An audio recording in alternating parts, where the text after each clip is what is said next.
नमस्कार दोस्तों, स्वागत है आपका स्मार्ट वर्टमन में। आज है 21 मई और हम लेकर आए हैं आज की सबसे ज़रूरी करंट अफेयर्स जो आपकी यूपीएससी, एसएससी, बैंकिंग और अन्य प्रतियोगी परीक्षाओं के लिए बेहद महत्वपूर्ण है। चलिए शुरू करते हैं। एक आईएमडी ने महाराष्ट्र के किस शहर के लिए ऑरेंज अलर्ट जारी किया है? ए मुंबई, बी पुणे, सी नागपुर, डी नासिक। सही उत्तर पुणे। विवरण। भारत मौसम विभाग ने महाराष्ट्र के पुणे समेत आसपास के कई जिलों में भारी बारिश का ऑरेंज अलर्ट जारी किया है। ये अलर्ट 19 मई से 24 मई तक प्रभावी रहेगा। खासकर 21 और 22 मई को भारी बारिश, तेज हवा और गर्ज के साथ तूफान की संभावना बनी हुई है। इस दौरान जलभराव, नदियों के किनारे बाढ़ और जल जनित समस्याओं का खतरा रहता है। लोगों को सतर्क रहने, यात्रा से बचने और सुरक्षा उपाय अपनाने की सलाह दी गई है ताकि जान माल का नुकसान न हो। 2. कर्नाटक में 21 मई को शराब की दुकानों का बंद क्यों किया जाएगा? ए. नई शराब नीति लागू करने के लिए। बी. शराब लाइसेंस फीस बढ़ाए जाने के विरोध में। सी. सरकार के निर्देश पर। डी. शराब ने बंद करने का त्योहार। सही उत्तर शराब लाइसेंस फीस बढ़ाए जाने के विरोध में। विवरण। कर्नाटक सरकार द्वारा शराब दुकानदारों से ली जाने वाली लाइसेंस फीस में वृद्धि करने के फैसले के विरोध में राज्य भर के शराब विक्रेता 21 मई को हड़ताल पर जाएंगे। वे इस कदम को व्यापार पर भारी दबाव और आम जनता को नुकसान पहुंचाने वाला मान रहे हैं। इस हड़ताल में सभी शराब की दुकानें बंद रहेंगी और सरकारी डिपो से भी शराब की खरीदारी नहीं होगी।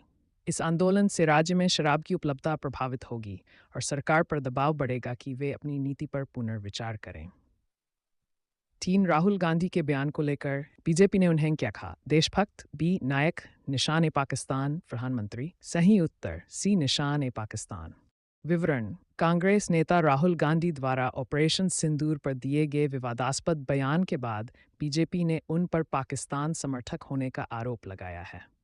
बीजेपी ने राहुल गांधी को निशान ए पाकिस्तान कहकर कड़ी आलोचना की है।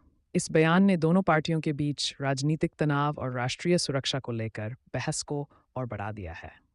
इस मामले ने मीडिया और जनता में भी व्यापक चर्चा छेड़ दी है। 4. कर्नाटक विधानसभा ने 2024 में कितने दिन सत्र किया? ए 60 दिन, बी 45 दिन, सी 29 दिन, डी 15 दिन। सी 29 दिन। विवरण। कर्नाटक विधानसभा ने 2024 में कुल केवल 29 दिन सत्र किया, जबकि विधानसभा नियमों के अनुसार एक साल में कम से कम 60 दिन सत्र होना अनिवार्य होता है। इस कम सत्र अवधि के कारण कई महत्वपूर्ण विधेयकों पर चर्चा और फैसले नहीं हो सके। विपक्ष ने इसे लोकतांत्रिक प्रक्रिया की अवहेलना और विधानसभा की कार्यक्षमता पर बड़ा हमला बताया है। इससे राज्य के प्रशासनिक और विकासात्मक कार्यों पर भी असर पड़ा है। 5. ईरान के राष्ट्रपति की मृत्यु किस वजह से हुई?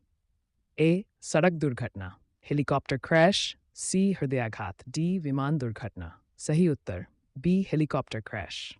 विवरण। ईरान के राष्ट्रपति समेत कई शीर्ष अधिकारियों को लेकर जा रहा हेलीकॉप्टर दुर्घटनाग्रस्त हो गया, जिसमें सभी यात्रियों की मृत्यु हो गई। यह हादसा क्षेत्रीय राजनीति के लिए बड़ा झटका माना जा रहा है, क्योंकि ईरान मध्य पूर्व में एक प्रमुख शक्ति है।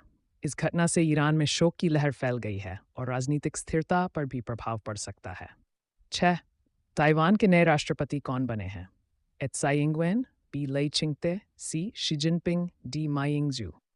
सही उत्तर लई चिंगते। विवरण। ताइवान के नए राष्ट्रपति लई चिंगते ने हाल ही में पदभार ग्रहण किया है। वे ताइवान की स्वतंत्रता और संप्रभुता को मजबूत बनाने की दिशा में काम करने के लिए प्रतिबद्ध हैं।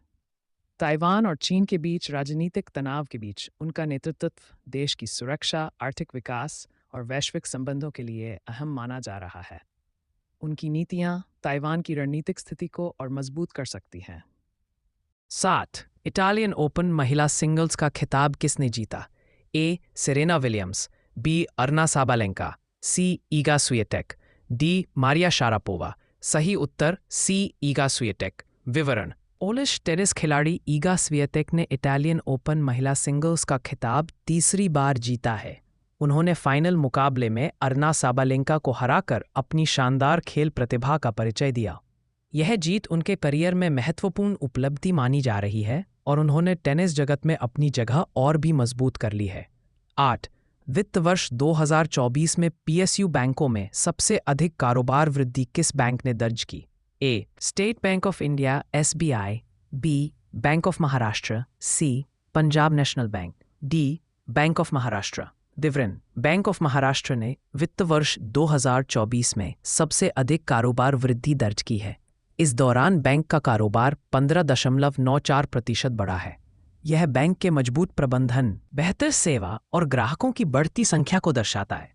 इस सफलता से बैंक की वित्तीय स्थिति और बाजार में प्रतिस्पर्धा की क्षमता मजबूत हुई है। 9. भारत में राष्ट्रीय आतंकवाद विरोधी दिवस कब मनाया जाता है? ए. 21 मई, 15 अगस्त, सी. 26 जनवरी, बी. 30 जनवरी।